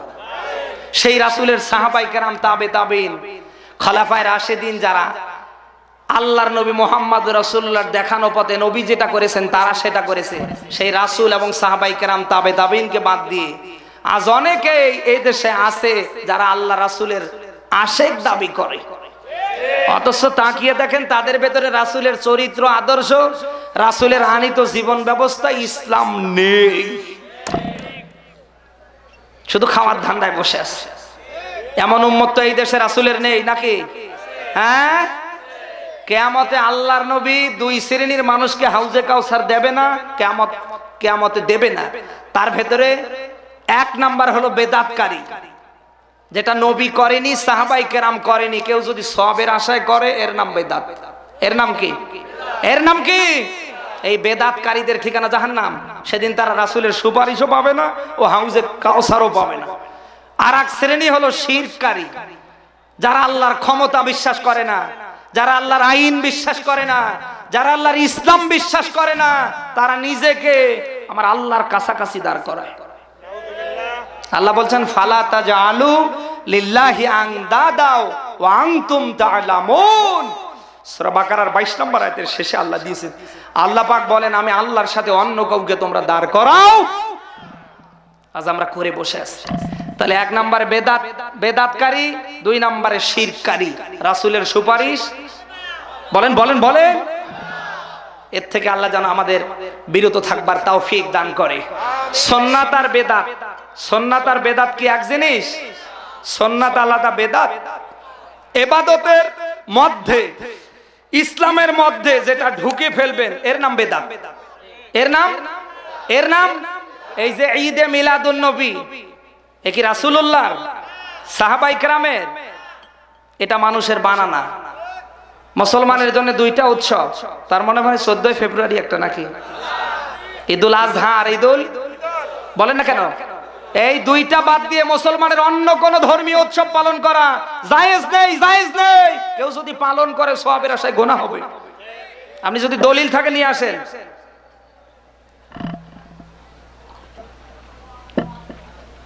এই যে ইবাদতের মধ্যে ইসলামের ভেতরে আপনি নতুন একটা দিবস চালু করলেন, এই যে জিকির একটা ইবাদত, আজ বিভিন্ন খানকায় জিকির বানিয়ে ফেলেছে তারা বাবার নাম দিয়ে। বিশেষ করে এই যে গিয়াসউদ্দিন আত-তাহিরি, এই ভণ্ডটা আল্লাহর ধন বলে সব আল্লাহ জমা দিয়ে খাজার কাছে দিয়ে আল্লাহ বকা। জিকির বানিয়েছে ওই ৮৮০-তে তারা জিকির বানিয়েছে হুক্কুর হক্কা। ডাক দিয়ে বলে ওই আল্লাহু আকবারের জিকির করতে পারিস না? ওরা বলতেছে আমরা এটা করেই হয় না। জিকির একটা ইবাদত, জিকির একটা সুবহানাল্লাহ, আলহামদুলিল্লাহ, আল্লাহু আকবার, লা ইলাহা, এই চারটা শব্দ দ্বারা নবীজি জিকির করেছেন কার? কার? কিয়ামত পর্যন্ত এই চারটা শব্দের বাইরে কোন জিকির করা এই যে ইসলামের মধ্যে, ইবাদতের মধ্যে, এর ভিতরে আপনি এই যে নিত্য নতুন জিনিসগুলি ঢুকিয়ে ফেললেন, এর নাম বিদআত। এর নাম কি? এর নাম কি? আর ইসলামের জন্য, ইবাদতের জন্য এই যে এখন যে মাহফিল হচ্ছে যে কায়দায়, আপনি বলেন এই কায়দায় কি এর আগে মাহফিল এরকম ছিল? বলেন বলেন। আগের মাহফিলগুলো হতো স্বল্প পরিসরে, কোনো মাইক ছিল না, কোনো সাউন্ড সিস্টেমের ব্যবস্থা, কোনো লাইটিং এর ব্যবস্থা, সামান্য কয়েকটা মানুষের সমন্বয়ে মাহফিলগুলি হতো। কথা বল না কেন? এখন সুবিধার জন্য, মানবতার কল্যাণের পক্ষে, ইসলামের জন্য, ইবাদতের জন্য, মানুষের সুবিধার্থে এগুলি করা হয়েছে। এর নাম সুন্নাত। মসজিদে ফ্যান, এসি 100 বছর পরে এগুলি যদি বাদ দিয়ে নতুন কোন প্রযুক্তি আসে, এই যে ইবাদতের জন্য, ইসলামের জন্য এই ফ্যান, এসি কাটছাট করে অন্য কিছু নিয়ে এসে ওখানে দাঁড় করানো, এর নাম সুন্নাত। এর নাম কি? মনে থাকবে তো মুসলমান? এই জন্য সুন্নাত যেখানে আমরা আছি, বেদাত আছে যেখানে আমরা নেই। আল্লাহ তাআলা আমাদের প্রত্যেককে যেন তৌফিক দান করে। আমি আপনাদের মাঝে কোরআনে কারিমের সূরা মাইদা, কোন সূরা? 6 নম্বর পারার 19 নম্বর পৃষ্ঠার 74 নম্বর আয়াত পড়েছিলাম। আমার আল্লাহ ডাক দিয়ে বলছেন আফালা ইয়াতুবুনা ইলাল্লাহ ওয়া ইস্তাগফিরুনা আল্লাহু গফুরুর রহিম। শব্দের দিকে খেয়াল করেন। আল্লাহ বলেন আফালা ইয়াতুবুনা ইলাল্লাহ, তোমরা কি আমি আল্লাহর দিকে ফিরবা না? কথা কার? আল্লাহ। সবাই আওয়াজ করে বলেন আমাদের ফেরা লাগবে কার দিকে? আল্লাহর দিকে। সেই আল্লাহ তাআলা বলছেন তোমরা কি আমার দিকে ফিরে আসবা না?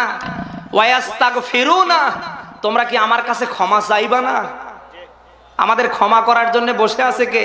আল্লাহ। সবাই বলে আমাদের কাজ অপরাধ করা, ক্ষমা করা। অপরাধ করতে ভালোবাসি আমরা, আর ক্ষমা করতে ভালোবাসে কে?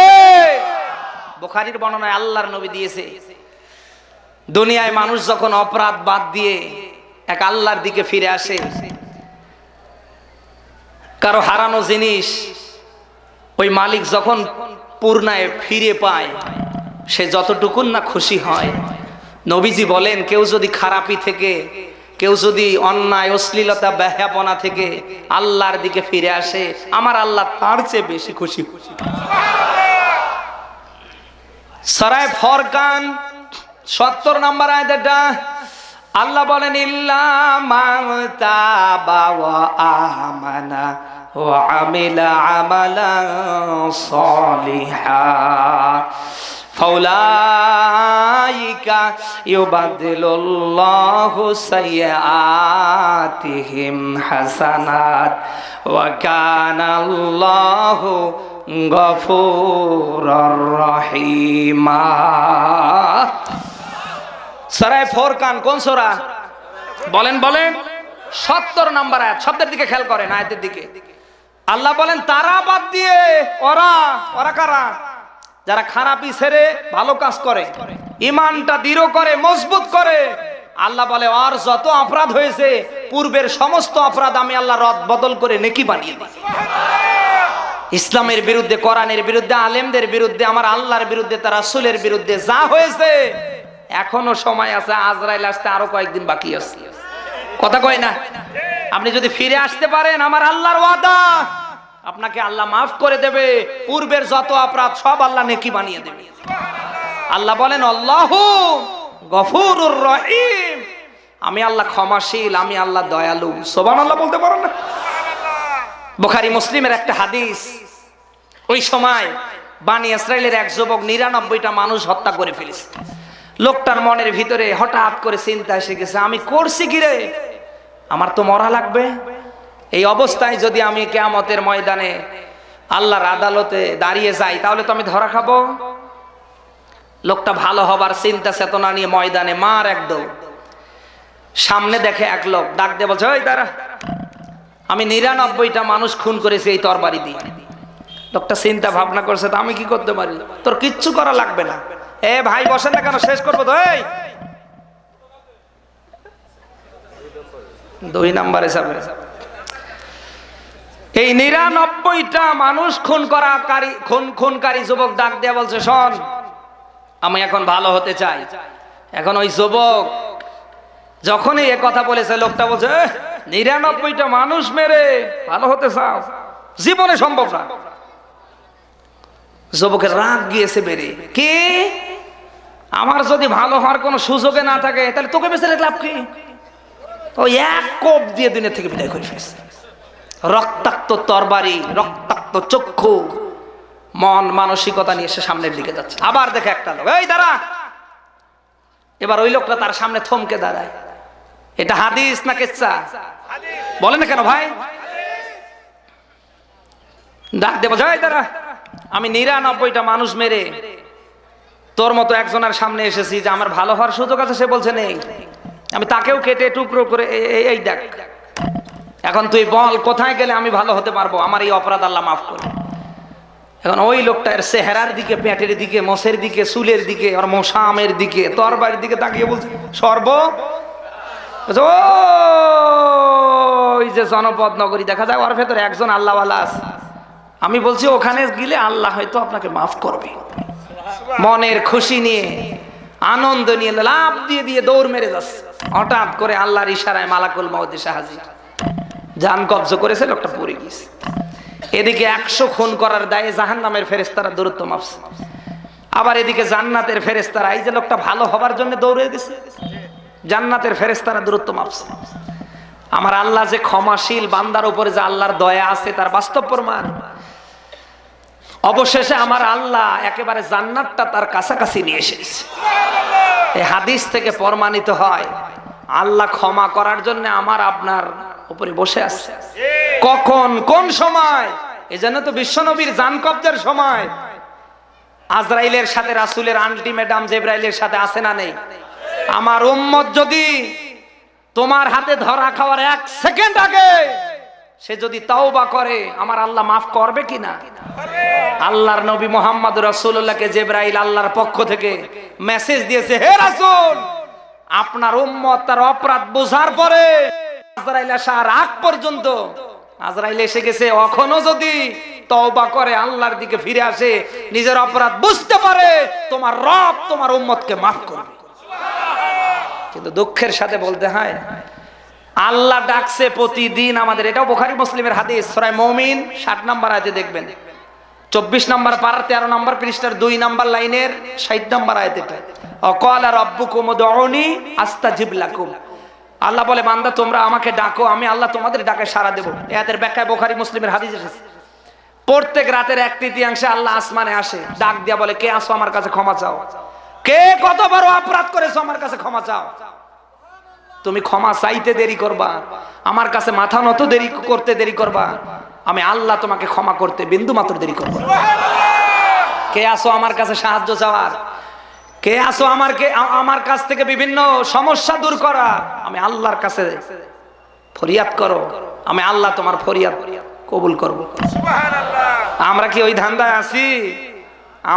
আমরা আমাদের অপরাধ, আমরা আমাদের ঈমান বাড়ানোর জন্য যাচ্ছি সব পাগলা বাবা বিভিন্ন ভণ্ড বাজার দরবার। এইরকম কারা আছেন? হাত তোলেন তো একটা বার দেখি। কেউ নেই তো এত লোক যায় কি করে আট্টসিতে? এত সব ফেরেশতা জিবরাইল আসমান থেকে ধরে নিয়ে এসে দেয় নাকি? কুকুরের চেয়েও, কুত্তার চেয়েও নিম্নমানের ঈমান যাদের, কথা শুনতেছেন? কুকুর চেনেন আপনারা? ওই কুত্তার চেয়েও নিম্নমানের ঈমান যাদের, তারাই ওই বিভিন্ন খানকায়, বিভিন্ন মাজারে বিভিন্ন জিনিস চাওয়ার জন্য, ভালো হওয়ার জন্য যায়। কথা কই না?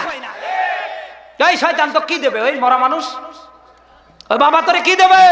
বিবেক জাগ্রত হয় না? কবে হবে? একটা ট্রেন চলাচল করার রাস্তার আশেপাশে একটা বাবার মাজার নেই, সব বাস, অটো, ট্রাক চলাচল করার রাস্তার আশেপাশে। কারণ যারা ওই মাজারগুলি বানিয়েছে তারাও কম বুদ্ধিমান না ভাই। কারণ ট্রেন তো চলে যে কায়দায়, কে নামবে আর ওখানে কে জাম করবে আর কে মাজারে টাকা দিবে? বিবেক জাগ্রত হয় না? মরা মানুষ যদি কিছু দিতে পারে, সর্বপ্রথম দেয়ার ক্ষমতা রাখে আপনার মা নতুবা বাবা। 10 মাস যে মা পেটে ধারণ করে, 2 বছর যে মা দুগ্ধপান করিয়েছে, মরার আগ পর্যন্ত আপনার টেনশনে ছিল। কোথাও গেলে বউয়ের চেয়ে মায়ের টেনশন বেশি না কম? কথা বলেন কেন ভাই? মায়ের মতো আপন পৃথিবীতে আর কেউ আছে বাবার মতো? মরা মানুষ হিসাবে কিছু যদি দিতে পারে তো মা বাবা আগে দেওয়ার কথা। কালকে জানতো মায়ের কবরে, বাবার কবরের পাশে সারাদিন কান্না করবেন, সন্ধ্যার আগে বলবে এই কান্না করিস কেন, আমি তো ভালো আছি, বাড়ি যা বলবে। বিবেক কবে জাগ্রত হবে? কবে এই সমস্ত ভ্রান্ত বিশ্বাস, ভ্রান্ত আকীদা, মতবাদ, এ সমস্ত কুফরি শিরক বিদআত থেকে কবে ফিরবেন? মরার পরে। ওই বাবার মাজার, খানকা মাজার মানুষের ঈমান নষ্ট করার মহাকা ঔষধ। ঈমান ভেঙ্গে যাওয়ার অনেক কারণ আছে। ঈমান ভেঙ্গে যেতে কোনো সময় লাগে না, কিন্তু ধরে রাখতে অনেক সময় লাগে। কথা বলে না কেন? ঈমান ভাঙ্গার 10টা কারণ আমরা পেয়েছি। তার ভেতরে আল্লাহ বাদ দিয়ে দুনিয়ার কোন গায়রুল্লাহর কাছে গিয়ে, কোন মাজারে, কোন খানকায় কেউ যদি চায় কিছু, ওর ঈমান থাকে না, সাথে সাথে ভেঙে যায়। আমার ভাইরা, আল্লাহ পাক বলেন আলাইসাল্লাহু বিকাফিন আবদা, ও বান্দা আমি কি তোমার জন্য যথেষ্ট না? এই আমাদের জন্য যথেষ্ট কে? আওয়াজ করে বলেন। যেখানে যা লাগবে ওই আল্লাহ দেওয়ার জন্য বসে আছে, কিন্তু আমরা নেয়ার ধান্দায় নেই। এ তো চা না শরবত। আজ বেশ কয়েকদিন ধরে আমি বড় অসুস্থ, আলহামদুলিল্লাহ। তারপরও প্রায় 1 ঘন্টা আপ আলোচনা হয়েছে, 6 ঘন্টা পার হয়েছে। আমরা আর সামনের দিকে না গিয়ে আজ এ পর্যন্তই আল্লাহ তাআলা আমাদের প্রত্যেককে ইসলামের জন্য, কোরআনের জন্য, তার দিকে ফিরে আসার যে যোগ্যতা কামনা করছে আবু বকর, ওমর, ওসমানের মতো আল্লাহ যেন দান করে। জোরে বলেন আমিন। মায়েরা এসেছে, তাদেরকেও আমি মাহরুম করব না, ও চিন্তা আমার আছে। আপনাদের মাঝে আমি প্রশ্ন করতে চাই, কোনো আবেগ দিয়ে নয়, বিবেক দিয়ে বলা লাগবে। মায়েদের ওয়াজ মাহফিল যত বেশি হয়, ওদের ঈমান কমে না বাড়ে? বাড়ে। মানে আমরা ওয়াজ করে মারা যাচ্ছি আর ওদের পায়জামা খালি উপরের দিকে উঠতে আসছে। আগে তাও পায়জামা ছিল একরকম, এখনকার পায়জামা হয়েছে আর এক রকম। কথা কয় না? এই যে পেলাজু, থাক এই থাক, মেয়েদের এখন যে পায়জামার নামে পেলাজু, হালকা একটু বাতাস আসলে হাঁটুর নিচে কয়টা লোম তাও গোনা যায়। সুবহানাল্লাহ। তাহলে ওদের ওয়াজ করে লাভ কি? নাউজুবিল্লাহ। মানে মেয়েদের পর্দা কোথায়? একেবারে পায়ের পাতা পর্যন্ত। কথা বলেন। মেয়েদের যত ওয়াজ করা হয়, ওরা আসলে ওয়াজ কি মন দিয়ে শোনে? ওরা শোনে আবেগে, কান দিয়ে শোনে, ও কান দিয়ে বের করে দেয়। আজ এই মেয়েরা যদি ভালো হতো, গোটা দুনিয়া ভালো হতে কোনো সময় লাগতো না। কথা বলে না কেন? আজ সন্তানগুলি নষ্ট হবার পেছনে, বাবার সাথে, গাজার সাথে, মদের সাথে, পরকীয়ার সাথে সন্তানগুলি ধ্বংস হওয়ার পেছনে এই মাদের কারণে। কালকে থেকে মায়েরা যদি তার সন্তানের দায়িত্ব নেয়, আমার ছেলে কি করে, মেয়ে করে কি করে, আমি দেখব। একটা মা তার সন্তানকে খারাপি থেকে বিরত রাখতে পারবে না? আমরা তো পুরুষ, আমরা বাবা, আমরা বাহিরে থাকার জাত। কেউ ব্যবসা করি, কেউ দোকানপাটে, বিভিন্ন কায়দায় আমরা জীবন যাপন করি। কথা বলে না কেন? ঘরের পরিবেশে ওরা যদি থাকে, ওই মেয়ে কলেজে যাওয়ার নাম করে, প্রাইভেটে টিউশনিতে যাওয়ার নাম করে যা করছিস, আমার কাছে হিসাব দেওয়া লাগবে। ছেলেকে যদি এই ধমক দেয়, রাতের বেলা ছেলে মেয়ে ঘুমায় যাবে, 2টা হাতের টাচ মোবাইল, মুঠোফোন সব নিয়ে এসে মায়া তার বালিশে রাখবে, সকাল বেলা 8টার পরে দিবে। ঘুমোতে যাচ্ছিস, তোদের এখন মোবাইলের কোনো কাজ নেই। এখন বলেন তো, যে মেয়েরা রাত 12টার পরে জানলা দরজা সব বন্ধ করে আল্লাহ আল্লাহ জিকির শুরু করে পাড়ার বল্টুর সাথে, কি আল্লাহ আল্লাহ জিকির? একটা মা যদি কালকে থেকে এরকম এই মুঠোফোনগুলি ছেলের কাছ থেকে, মেয়ের কাছ থেকে প্রত্যেক রাত্রে নাইটে নিয়ে তার কাছে রাখে, ও দুনিয়ায় কোনোদিন এই মোবাইল দিয়ে পরকীয়া, অবৈধ প্রেম করতে পারবে? দুঃখের সাথে বলতে হয়, এদেশে অনেক মা আছে তার ছেলে মেয়েদেরকে নিয়ে ভারতের ওই সমস্ত কৃষ্টি কালচার দেখে, আর মেয়েকে ডাক দিয়ে বলে, শোন, আমি 13টা প্রেম করে 13 নাম্বারে তোর বাপকে আটকিয়েছি, শোন, প্রয়োজনে তুই 13 দুগুণ 26টা করবি, তবে যাকে তাকে কিন্তু আটকা যাবে না, যেটা একেবারে টপ ওইটাকে আটকাবি, যা হয় আমি মা হিসেবে দেখবো। এ তো যশোরে এরকম মা নেই ভাই, না থাকলে এই 14ই ফেব্রুয়ারি এই যে ছেলে মেয়েরা কুত্তার মতো ভূমিকা পালন করলো, এগুলো তো সব মিয়ানমার থেকে এসছে নাকি? মায়েরা যারা এসেছেন, বিনয়ের সাথে বলছি, এই সন্তানেরা এই জান্নাতে নিয়ে যাওয়ার কারণ, এই সন্তানেরা জাহান্নামে নিয়ে যাওয়ার কারণ হবে। সন্তানকে যদি আপনি আল্লাহর দিকে, আল্লাহর কোরআনের দিকে, ইসলামের দিকে ফিরাতে না পারেন, আপনার পরিবার যদি আপনি ঠিক করতে না পারেন, মনে রাখবেন এই ছেলে মেয়েরা আপনাকে জান্নাতে নেবে, নতুবা জাহান্নামে নেবে। কথা বললে কেন? এই জন্য আবেগ দিয়ে নয়, বিবেক দিয়ে শোনার জন্য বলছি, কান খাড়া করে শোনেন আমি কি বলছি। আমার ভাইরা, নারীদের জান্নাতে যাবার 2টা কারণ, আবার জাহান্নামে যাওয়ার বিশেষত কারণ 2টা। কয়টা? সবাই বলেন। 1 নাম্বার, মেয়েরা যদি জান্নাতে যেতে চায় তাহলে মেয়েদেরকে অবশ্যই ইসলামের ফরজ বিধান পর্দা করা লাগবে। কোন মেয়ে যদি পর্দা না করে মারা যায়, ওকে আল্লাহ জান্নাত দেবে? হ্যাঁ, ইসলামের এই ফরজ বিধান পর্দা, এটা কি আমার হুজুরের না আল্লাহর? সবাই বলেন। এই জন্য মায়েরা যারা এসেছেন, পর্দার বিরুদ্ধে আপনি চলবেন না। পায়ের আঙ্গুল থেকে মাথার চুল পর্যন্ত পুরো দেহের অঙ্গ প্রত্যঙ্গটাই আপনার পরপুরুষের জন্য পর্দা। এটা একমাত্র উন্মুক্ত হলো শুধুমাত্র কেবলমাত্র আপনার স্বামীর জন্য। স্বামী বাদ দিয়ে দুনিয়ার কারো জন্য আপনার এই অঙ্গ প্রত্যঙ্গ দেখা যায়। আপনি বুকে হাত দিয়ে বলেন, রিক্সা চালান আর ভ্যান চালান, অটো চালান, আপনি মানুষের বাড়িতে গামলা দেন, আপনি দুনিয়ায় যেভাবেই আপনার স্ত্রীকে খুশি রাখার চেষ্টা করছেন, আপনি বুকে হাত দিয়ে বলেন তো, আপনার বউ, আপনার স্ত্রী, আপনার ম্যাডাম কয়দিন আপনার জন্য সাজুগুজু করে? নেই। আমি হুজুরের বউও নেই, কথা কয় না?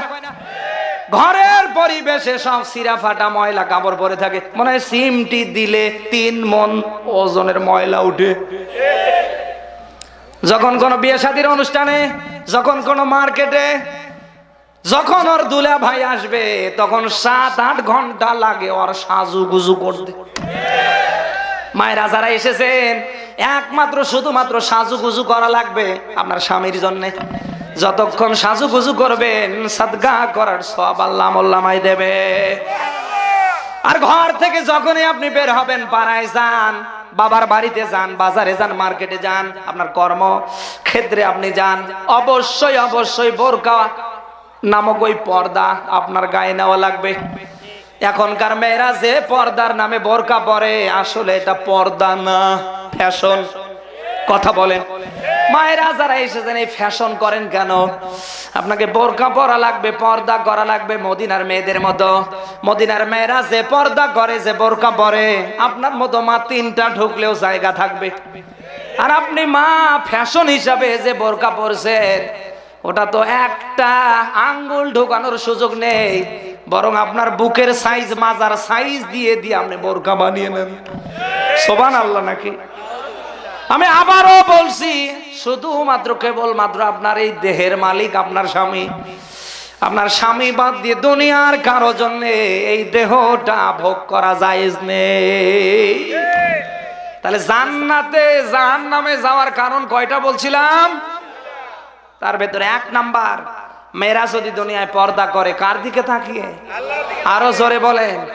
ওদেরকে জাহান্নাম থেকে বাঁচিয়ে জান্নাতে দেবে কে? 2 নাম্বারে হলো স্বামী। মেয়েরা যদি তার স্বামীকে খুশি রাখতে পারে, আল্লাহর নবী দিয়েছে, কোন মেয়ে মারা যাওয়ার আগে তার স্বামী যদি রাজি খুশি থাকে, ওটা মারা যাওয়ার পরে তার স্বামী যদি বলে, আল্লাহ আমার স্ত্রীটা ভালো ছিল, সাথে সাথে আল্লাহ তাআলা ওই মেয়েটাকে মাফ করে দেয়। তাহলে 2 নাম্বার জাহান্নাম থেকে বাঁচার, আবার জান্নাতে যাওয়ার কারণ হচ্ছে, মাধ্যম হচ্ছে তার স্বামী। স্বামী যদি মেয়েদের রাজি থাকে, খুশি থাকে, ওদেরকে জাহান্নাম থেকে বাঁচিয়ে জান্নাতে দেবে কে? কিন্তু ওদের কি আছে? স্বামী দেখতেই পারে না। এদেশে অনেক মহিলা আছে, সবাই মরে, এটা মরে না কেন? স্বামীর কোনো কথা ওর ভালো লাগে না। এরকম মেয়ে তো নেই, বাজার থেকে স্বামী কিছু একটা নিয়ে আসলে ওর পছন্দ হয় না, আরো রাগ করে। তুমি দেখো না অমুকের আব্বা অমুকের মাকে বাজারে পাঠায়, মার্কেটে পাঠায়, আর তুমি কিনে আনো মানে? কথা কয় না। এইরকম মেয়ে তো এদেশে নেই ভাই। মায়েরা যারা এসেছেন কান খাড়া করে, আবারও বলছি, বেশি আমলের দরকার নেই, বেশি আমলের দরকার নেই। অল্প আমলেই যদি করতে পারেন, নিয়ে মারা যেতে পারেন, আল্লাহর জান্নাত আপনার ভিতর থেকে আহ্বান করবে, আসো আমার ভেতরে আসো। এই জন্য বলছি, পর্দার পর পরে স্বামীকে কোনোভাবে কষ্ট দেয়া, কোনোভাবে কষ্ট দেয়া। স্বামী যেটা করতে পছন্দ করে সেটা আপনি পছন্দ করেন, ওই পক্ষে আপনি রায় দেন। আশা করা যায় আপনার অশান্ত পরিবারটা, ঘরটা, ওটা একটা জান্নাতের পরিবার হিসেবে আল্লাহ শান্ত করে দেবে। আচ্ছা, যে পরিবারে স্বামী আর স্ত্রীর যে গন্ডগোল, আপনারা কি বলেন? আপনি দেখেন তো কোনো শান্তি আছে নাকি? মাঝে মাঝে অনেককে দেখি রাস্তার 3 মাথার মোড়ে চিন্তা করে আর বিড়ি টানে, এই এখানে কেন? ডাক দিয়া বলে, হুজুর সব কথা সব জায়গায় বলা যায় না, ভিতরের জ্বালা বড় জ্বালা। এমন মেয়েরে আমি বিয়ে করেছি হুজুর, না পারি কাউকে বলতে, না পারি সহ্য করতে, ওই জন্য 3 রাস্তার মোড়ে এসে বিড়ি টানছি। আমি কি বাঁচবো না মারা যাবো? কথা কয় না। আজ অধিকাংশ মেয়ের অত্যাচার, জুলুম, অধিকাংশ মেয়েদের কারণে অনেক স্বামী দুনিয়া আত্মহত্যা করছে। কথা বলে না কেন? এখানেও যে ওই রকম আল্লাহর ওলি নেই তা তো না, ও এখন কিছু বলতে পারছে না, ওর মনে মনে সব প্রকাশ পেয়েছে। মায়েরা যারা এসেছেন, স্বামীকে কষ্ট দেবেন না। তিরমিজির হাদিসে আল্লাহর নবী দিয়েছে, আল্লাহ তাআলা যদি আমাকে সেজদা করার ব্যাপারে তাকে বাদ দিয়ে আর কাউকে করার অনুমতি দিত, তাহলে দুনিয়ার মেয়েদেরকে বলতাম, তোমরা তোমাদের স্বামীর পায়ে সেজদা করো। এর থেকে কি বুঝলেন? এর থেকে কি বুঝলেন? স্বামীর দাম কম না বেশি? সবাই বলেন। মায়েরা যারা এসেছেন 2টা কাজ করবেন। কিয়ামতে হযরতে ফাতেমাতুজ জোহরা জান্নাতি মহিলাদের সরদারিনী হওয়ার পেছনে কারণ যত, তার ভেতরে গুরুত্বপূর্ণ 2টা। একটা হলো পর্দা, আর একটা হলো তার স্বামী। মায়েরা যারা এসেছেন, আপনি যদি ফাতেমাতুজ জোহরা বিশ্বনবীর কলিজার টুকরা ফাতেমার সাথে জান্নাতে থাকতে চান, পর্দা, 2 নম্বরে স্বামী। আমি যা বললাম তাই করেন, আশা করা যায় জান্নাতের উচ্চ মাকাম আল্লাহ ফাতেমার সাথে দান করবে।